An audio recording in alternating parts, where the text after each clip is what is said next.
मंजिरी, आपण जेव्हा जेव्हा एकत्र आलोय तेव्हा आपण एकमेकांना स्वर्ग दिलाय, पण आता आपणच आपल्या स्वर्गाची दारं बंद करून झुरत बसलोय आपापल्या नरकात।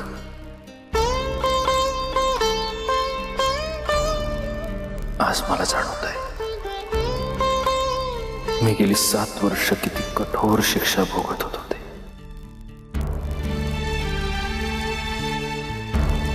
खरंच असं सगळं विसरून सुखी होता येऊ शकेल? एखादी गोष्ट विसरून जा असं सांगणं खूप सोपं आहे सत्यजित।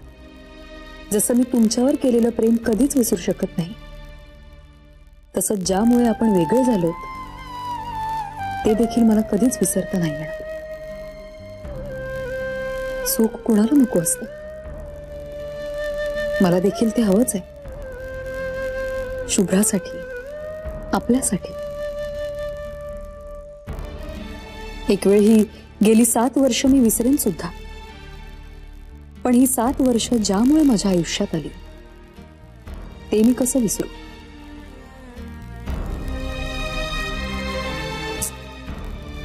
ह्या कसल्या विचारात पडले मी। खरं तर मला आता नाशिकला जायची तयारी करायला पाहिजे।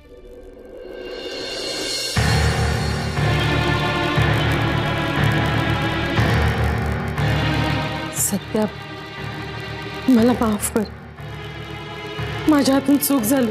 चूक? चूक नाही, गुन्हा घडलाय तुझ्या हातून, गुन्हा।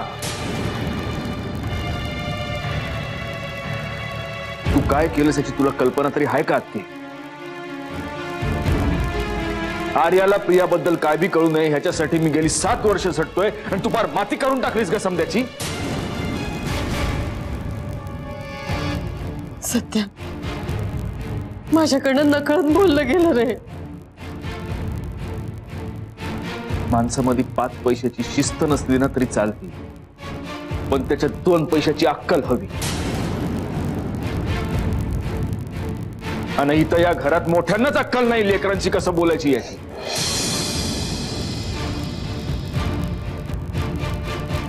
मी काय म्हणते सत्या? अजय, तू मध्ये बोलायचं काम नाही।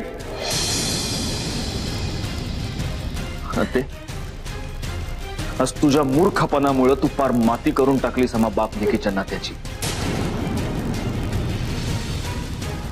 तुला आईच्या जागी मानलं होतं ग, पण तुझ्या या एका चुकीची शिक्षा आता मला आयुष्यभर भोगावी लागणार आहे। सत्या, मला नाही सुधरत कधी कसं वागावं, कसं बोलावं। अगं मग तोंड बंद ठेवायचं ना।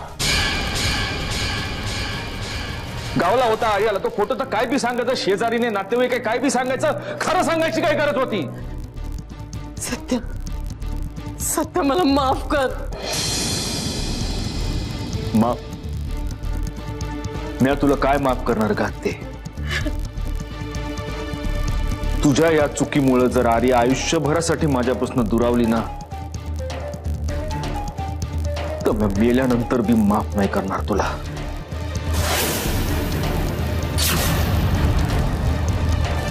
सत्या,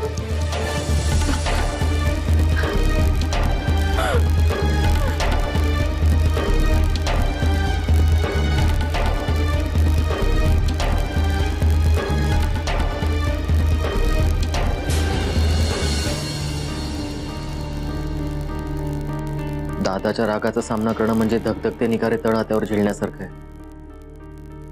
आणि त्यात जर आर्याच्या बाबतीतली कुठली गोष्ट असेल तर मग विषयाचं। अजून त्याचं आणि प्रियाचं बोलणं होणं बाकी आहे। मला प्रियाची काळजी नाहीच वाटत, आर्याची काळजी वाटते। प्रियाचं डोकं ठिकाणावर आणतीलच दादा, पण आर्याला कसं समजवणार? लहान आहे रे ती। म्हणून तर एका गोष्टीचं मला जाम टेन्शन आलं। कुठल्या? मित्रा, आत्याने जरी अनाहूतपणे आर्याला सगळं सांगितलं असेल तरी त्या सगळ्याचे पुढे जाऊन असं होईल असं आत्याला स्वप्नात देखील वाटलं नसेल।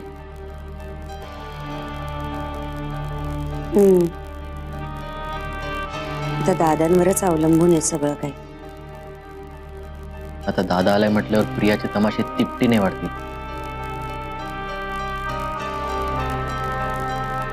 काय करणार आहे पुढे कोणास ठाऊक.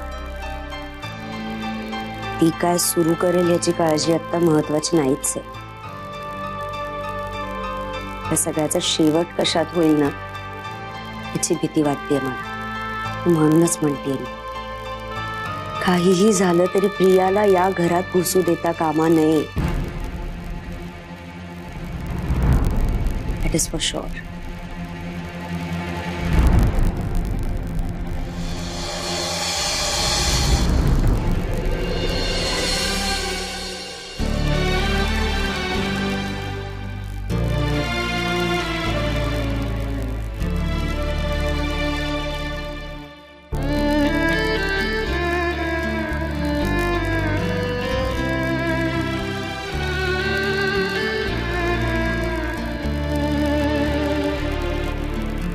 आर्या,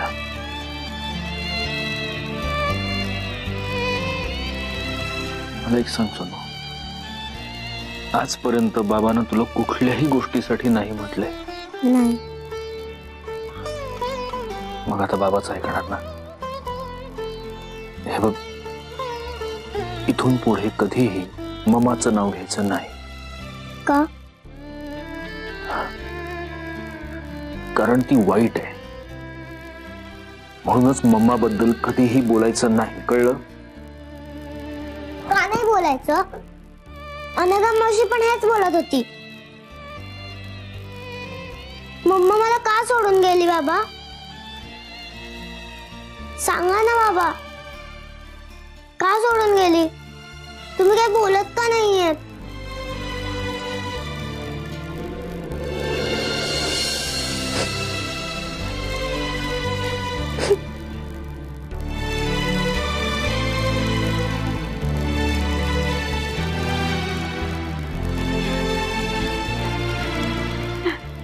अरे हेच आहे.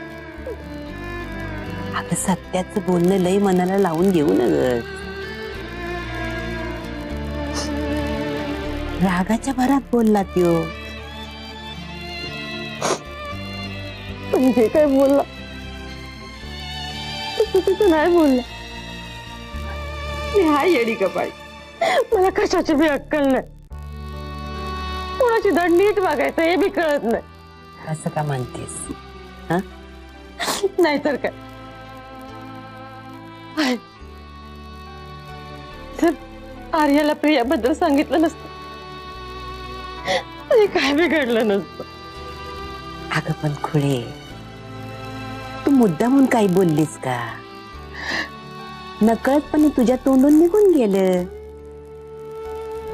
आणि सत्याचं म्हणशील नव तर तो पटकन रागावतो बी आणि पटकन शांत बी होतो. पण आहे, मी जे काय वागले त्यासाठी सत्य नाही माफ करणार मला. असा विचार करू नकस.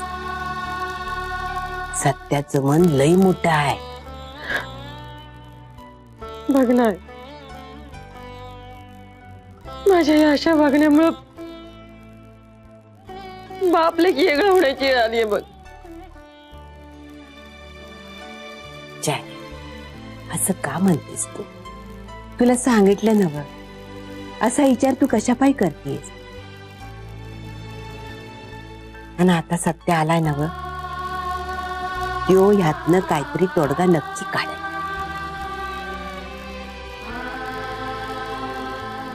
गेल्या 7 वर्षात लई खस्ता खाल्ल्यात त्यानं आर्यासाठी. तो सहजपणे तिला प्रियाच्या हाती सोपवल? या घराचं चांगुलपणा आणि सत्याचं मोठेपण यामुळेच तर मी आज या घरात आहे. पण माझ्या मूर्ख वागण्यामुळं आज सत्यालाही दुखावलाय. नाही, आता नाही राहणार मी या घरात. चार्य, आज बोललीस, पुण्यांदा असं बोलायचं नाही सांगून ठेवती.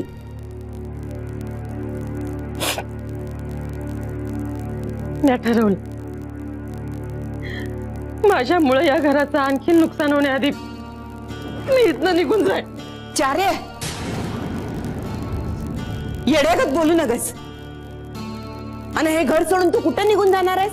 कुठं मी निघून जाईन, रस्ता मिळाला तिथे जाईन. पण सत्याला असं बेचैन झालेलं माझ्यानं नाही पावणार.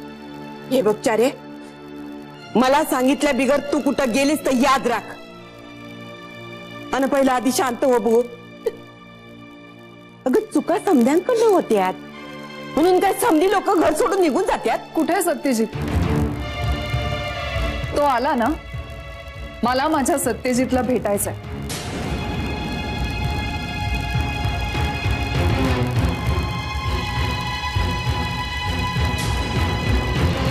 बाबा तुम्ही सगळे खोटं बोलतायत ना. मम्मा वाईट नाहीये. Arya,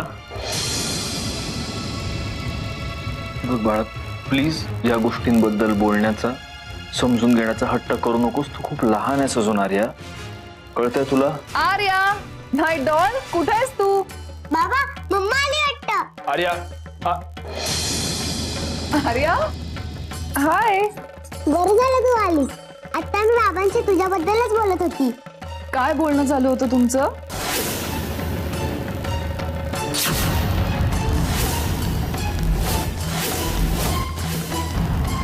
I miss you so much, mamma.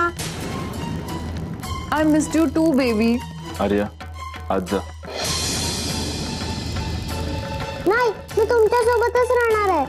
Arya, आज जा.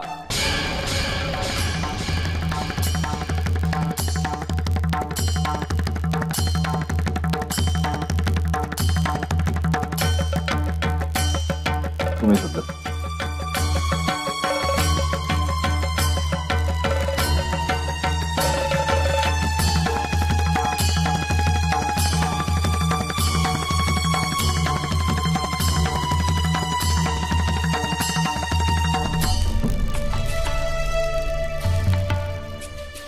फायनली आपण भेटलो.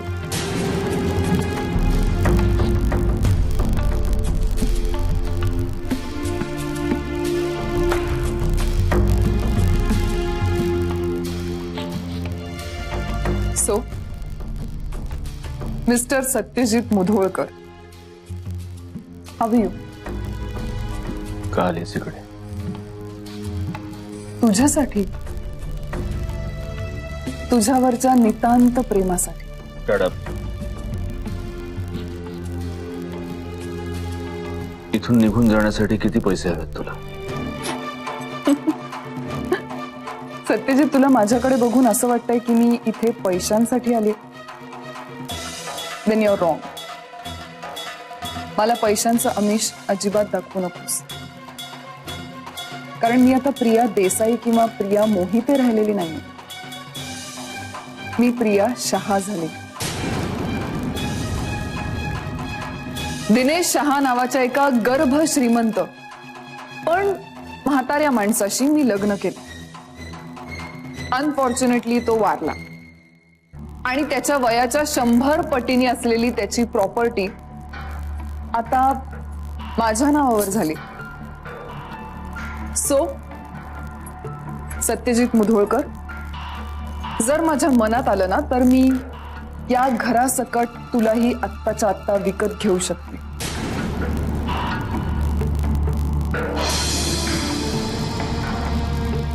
या घरातल्या धुळीच्या कणा इतकी लायकी नाही तुझी. चालते. मी पुन्हा एकदा अपमानित होऊन या घरातून जाण्यासाठी आलेली नाही. I have come here to stay. तुझ्यासाठी आणि आपल्या मुलीसाठी. आर्याचं नावही घ्यायचं नाही. आर्या तुझी मुलगी कधीच नव्हती आणि कधीच नसेल. हो, तू तिला जन्म दिलायस.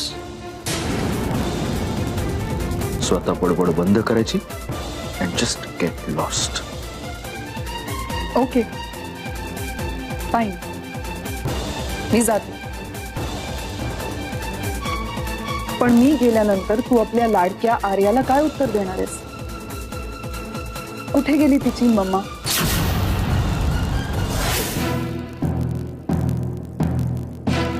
बाईला तर ना आता सत्य आलाय ना व तो बराबर उडवून लावल तिला. अहो आजी 7 वर्षापूर्वी सुद्धा उडवूनच लावलं होतं त्या बाईला. आलीच ना परत. पहिल्यापेक्षा जास्ती मुजोर होऊन आली. मी त्या दिवशी मुस्काट फोडून बाहेर काढत होते ना तिला, तेच बरोबर होतं. नेत्रा, सतत हाणामारीची भाषा करून काही होणार आहे का? जरा डोकं वापरायला शिक. डोकं वापरायला डोकं चाललं पाहिजे ना. मग गप्प बस. दादा, काय झालं? काही बोलली का ती? बघ आता नेमकं काय होईल हे मी नाही सांगू शकत. सत्या, आता काय ठरवलं आहेस? काय करणार आहेस तू? आजी आता जे काय बी करायचं त्या आर्याचा विचार करूनच करायला पाहिजे. या प्रियाला आता भान आलंय वय सौताला एक पोरगी आहे म्हणून. काय नाही, ह्यो बी तिचा डावच आहे. कसं आहे आजी, प्रियाच्या म्हणण्याला मी काडीचा पण भाव देत नाही. मला काळजी फक्त माझ्या लेकीची वाटते. माझं म्हणणं आहे तिला घराच्या बाहेर हाकलून द्यायला पाहिजे. नेत्रा, मला माहितीये की तुला राग आलाय, तुझी तगमग होते. इथे घरात सगळ्यांनाच राग आलाय, हं? म्हणून असं आताताईपणाने कोणी बोलत नाही. हा आता ताईपणा वाटतोय तुला? 7 वर्षांपासून सांगत आलीये, पहिल्या दिवसापासून हेच सांगत आलीये मी. नेत्रा, प्रत्येक निर्णय असा तडकाफडकी नाही घेताय. काही प्रॉब्लेम्स बोलून सॉल्व्ह करायचे असतात. कुणाशी बोलायचं? प्रियाशी? लायकी आहे का त्या बाईची की तिच्याशी आपण काही बोलावं? झिंजा पकडून हाकलून द्यायला पाहिजे तिला. फार फार तर काय करेल, पोलिसात जाईल ना. जाऊ दे ना. आर्या ही दादांचीच मुलगी आहे हे प्रूव्ह करणं फार अवघड नाहीये आपल्याला. आजूबाजूची लोक सुद्धा साक्ष देतील आपल्या बाजूने. गेली 7 वर्ष दादाच बघतायत आर्याचं सगळं. आणि जर आर्यालाच प्रियाचा पुळका आला असेल ना तर पाठवून द्या तिला तिच्या बरोबर.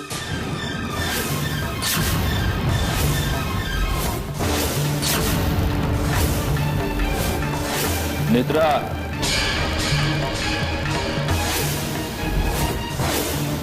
काय बोलतेस तुझं तुला तरी कळतंय का? हो कळतंय. आणि म्हणूनच मी आज शांत नाही बसणार दादा. आज ना उद्या हा विषय निघणारच होता ना.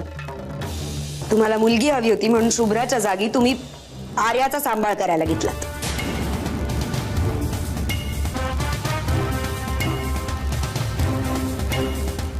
आज त्याच मुलीमुळे जी बाई घरात आलीये ना तीच शुभ्रा आणि मंजिरी वहिनींच्या घरातून बाहेर जाण्याला कारणीभूत आहे. हे का कळत नाहीये तुम्हाला?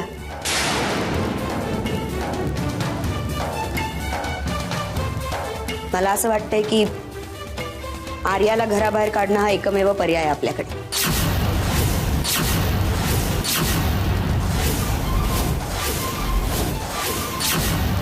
बस.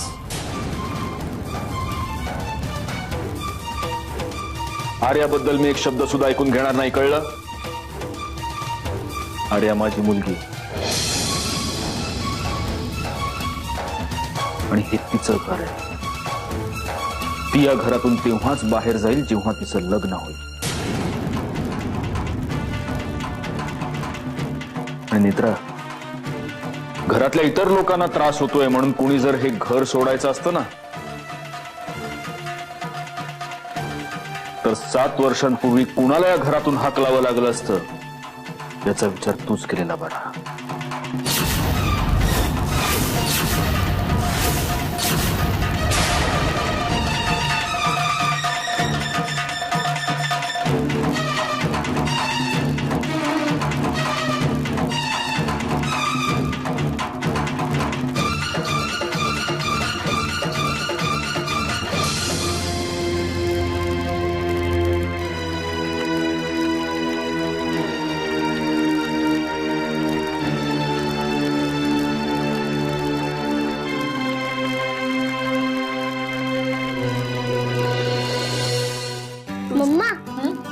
बघ आपली रूम, तुला माहितीच असेल ना. आणि ही माझी डॉली. थांब, तुला एक गंमत दाखवते.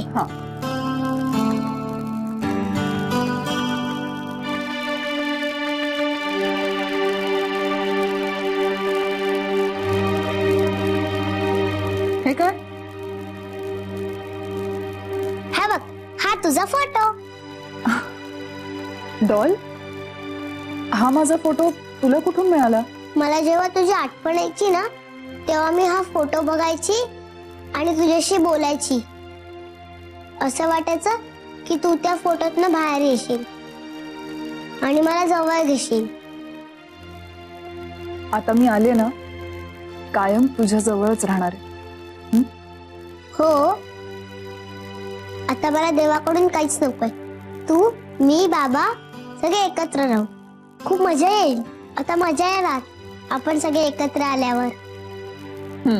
आता आपण कधीच वेगळे नाही राहायचं. मी तुला कुठेच जाऊन देणार नाही. आता तू माझ्या जवळच राहायचं. हो, नक्की. तुझ्या इतकाच आनंद तर मलाही होतोय आर्या, कदाचित तुझ्यापेक्षा जास्तच. या घरात, या रूम मध्ये पोचण्यासाठीच तर हा सगळा खटाटोप केला मी.